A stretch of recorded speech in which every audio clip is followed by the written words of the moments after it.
الحمدللہ والصلاة والسلام علی من لا نبی بعدہ فاعوذ باللہ من الشیطان الرجیم بسم اللہ الرحمن الرحیم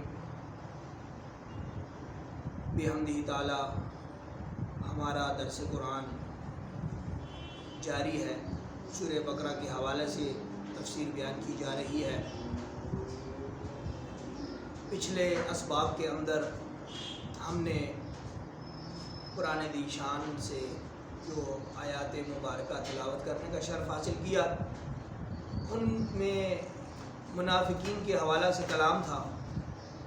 جیسا کہ پچھلی آیہ مبارکہ میں جو عبادت گزار لوگ تھے ان کے بارے میں کلام ہوا، بیان ہوا کہ ان کے لیے جو عبادت کرتے ہیں، جو اللہ کے فرما بردار مومنین ہیں، ان کے لیے جنتیں تیار کی گئیں اور میوجات کا ذکر ہوا، اور وَلَهُمْ فِيهَا أَزْوَاجٌ مُطَهَّرَةٌ مطہر پاک ازواج اور حوروں کا ذکر ہوا۔ وَهُمْ فِيهَا خالدون، وہ ہمیشہ اس میں رہیں گے۔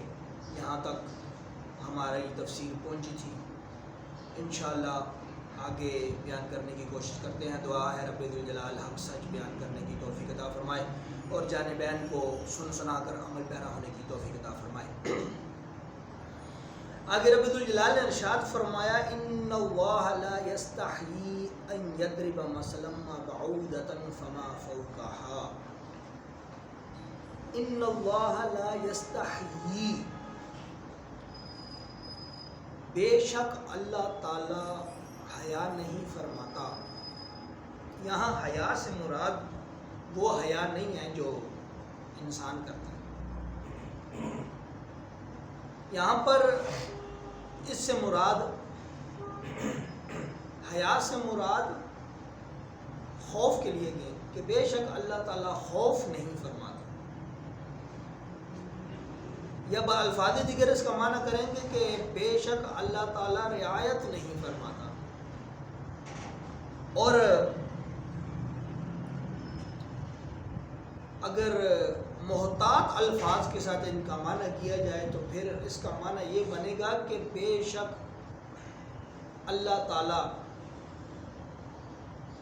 رعایت نہیں فرماتا، خوف نہیں فرماتا۔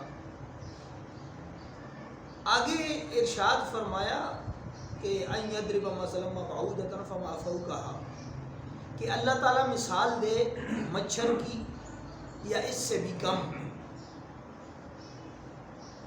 اب اس کلام کو سمجھنے کی کوشش کریں کہ اللہ تعالیٰ جب قرآن کے اندر منافقین کی مثالیں دی گئیں، پیچھے دو مثالیں بیان بھی ہو چکی ہیں، تو قرآن کے اندر جب اللہ تعالیٰ نے منافقین کے حوالے سے کلام کرتے ہوئے مکڑی کی مثال دی، مکھی کی مثال دی اور مچھر کی مثال دی، جب انہوں نے یہ مثال، اللہ نے قرآن میں منافقین کے ساتھ اس کلام کو منسوب فرمایا تو منافقین کو بڑی تکلیف ہوئی۔ پھر منافقین نے یہ کہا کہ اللہ تعالیٰ کی شایان شان یہ نہیں ہے کہ وہ مثالوں میں مکڑی کی، مکھی کی یا مچھر کی مثال دی۔ جب انہوں نے یہ اعتراض کیا تو اللہ نے جواب دیا۔ جواب میں اللہ تعالیٰ نے قرآن نازل فرمایا، ان اللہ لا یستحیی ان یضرب مثلا ما بعودۃ فما فوقها، کہ اللہ کو کسی کی پرواہ نہیں ہے، اللہ چاہے تو مچھر کی مثال دے دے یا مچھر سے بھی کم تر، بد تر کی بھی مثال دے دے۔ اب یہاں پر ایک نقطہ سمجھیے، قرآن دی شان کے اندر ہر لفظ، ہر جملہ، ہر عبارت، ہر نقطے میں معرفت ہے، علم ہے۔ اب یہاں پر یہ جو استعمال ہوا مکڑی، مکھی اور مچھر، اب ان جو حشرات ہیں ان کا منافقین سے کیا مماثلت ہے، اس کو سمجھنے کی کوشش ہے۔ فرماتے ہیں مکڑی جب اپنا جالا بنتی ہے تو وہ اپنے ذہن کے اندر یہ سمجھتی ہے کہ میں نے ایک مضبوط گھر تعمیر کر لیا ہے، اب میں بہت ہی پرسکون اس میں رہا کروں گی۔ اور اس کو بڑا مان ہوتا ہے اپنے اس جالے پر، اور وہ اپنے آپ کو بڑا بہت اچھے انداز میں وہ یہ سمجھتی ہے کہ میں نے ایک اچھا گھونسلہ بنا لیا ہے، اپنا گھر بنا لیا ہے، اب مجھے کوئی بھی نقصان اور ایذا پہنچا نہیں سکتا، میں محفوظ ہوں۔ جبکہ مکڑی کی جالے کی یہ اوقات ہے کہ اگر اس کو صرف پھونک بھی ماری جائے تو وہ ختم ہو جاتی ہے، تیز ہوا کا جھونکا چلنے سے بھی مکڑی کا جالا ٹوٹ جاتا ہے۔ اب اس کی مماثلت منافقین سے کیا ہے؟ منافقین بھی جو اپنے دماغ کے اندر جو وساوس پال رکھتے ہیں اور جو اپنے عقائد بنا رکھتے ہیں، وہ یہ سمجھتے ہیں کہ ہماری سوچ بہت مضبوط ہے، ہم جو خفیہ تدبیریں چل رہے ہیں اور چالیں اور جو شیطانیاں کر رہے ہیں وہ بڑی مضبوط ہیں، جبکہ ان کی وہ شیطانیاں، ان کے وہ وساوس اور ان کے وہ گمان اور ان کے وہ تخیلات وہ اللہ کے سامنے اتنے کمزور ہیں کہ جس طرح مکڑی کا جالا کمزور ہے۔ ایک ہوا کے جھونکے سے بھی ان کے تمام وساوس، ان کی تمام تدبیریں اور ان کی تمام سوچیں جو منافقانہ سوچیں ہیں وہ پل بھر میں ختم ہو سکتی ہیں۔ اب مکڑی اور مکڑی کے جالے کو مناسبت منافقین کے ان ارادوں سے دی جا رہی ہے جو وہ اپنے ارادے رکھتے ہیں، وہ اتنے ناقص ہیں کہ جس طرح مکڑی کے جالے۔ اب مکھی کی مماثلت کیوں ہے منافقین کے ساتھ کلام میں کیوں بیان کی ہے؟ فرماتے ہیں کہ مکھی کی کیا حیثیت ہے۔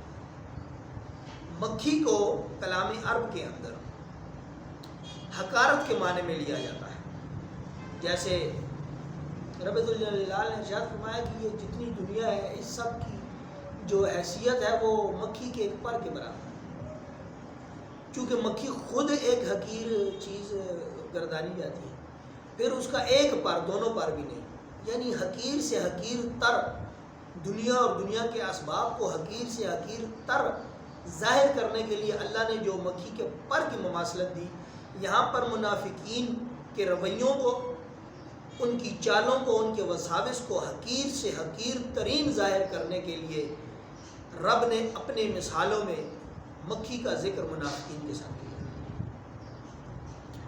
اور مچھر کے بارے میں کہ مچھر کو منافقین سے کیوں اس کا ربط بیان کیا گیا، اس کا تسلسل بیان کیا گیا اور اس کی مماثلت بیان کی گئی، آپ کو یہ بات بتاتا چلوں، حیرانی کی بات ہوگی۔ مکھی جو مچھر ہوتا ہے، مچھر اس وقت تک زندہ رہتا ہے کہ جب تک وہ بھوکا رہے،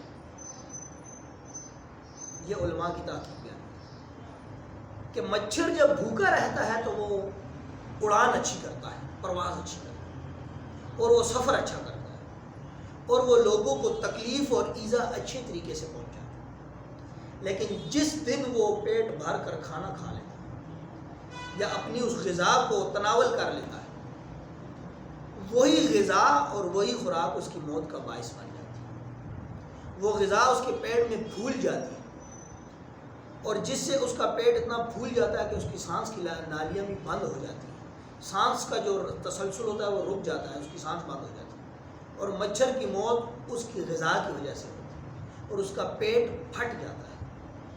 یعنی کہ مچھر اس وقت تک زندہ رہتا ہے جب تک وہ بھوکا رہے، جس دن وہ پیٹ بھر کر کھا لیتا ہے اپنا رزق، وہی رزق اور وہی کھانا اس کی موت کا سبب بنتی ہے اور وہ مر جاتا ہے۔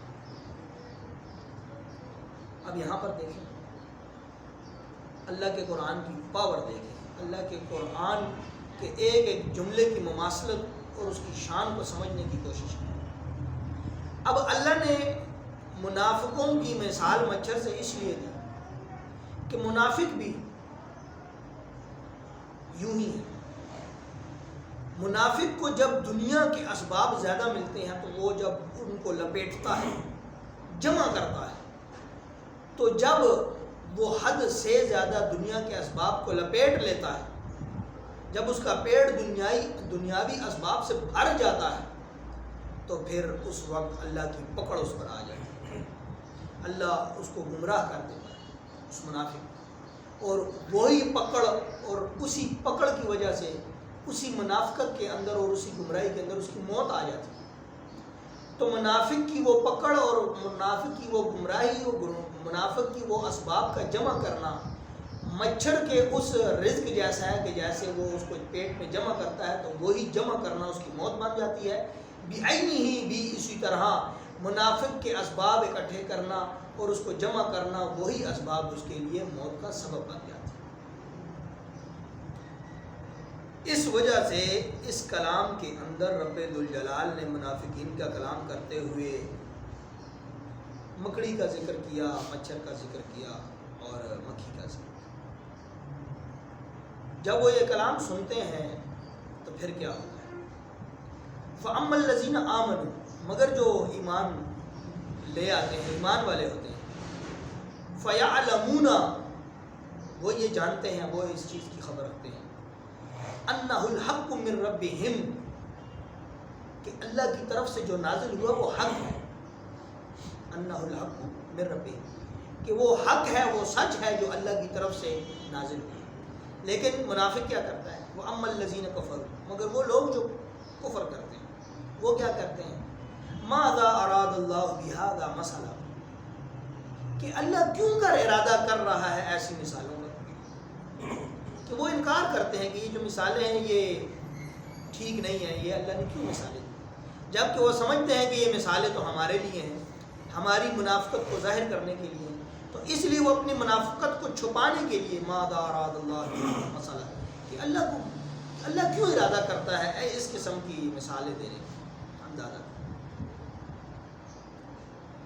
تو یہ جو مثالیں ہیں یہ دی گئی. آگے فرماتے ہیں کہ یضل بہ کثیرا ویہدی بہ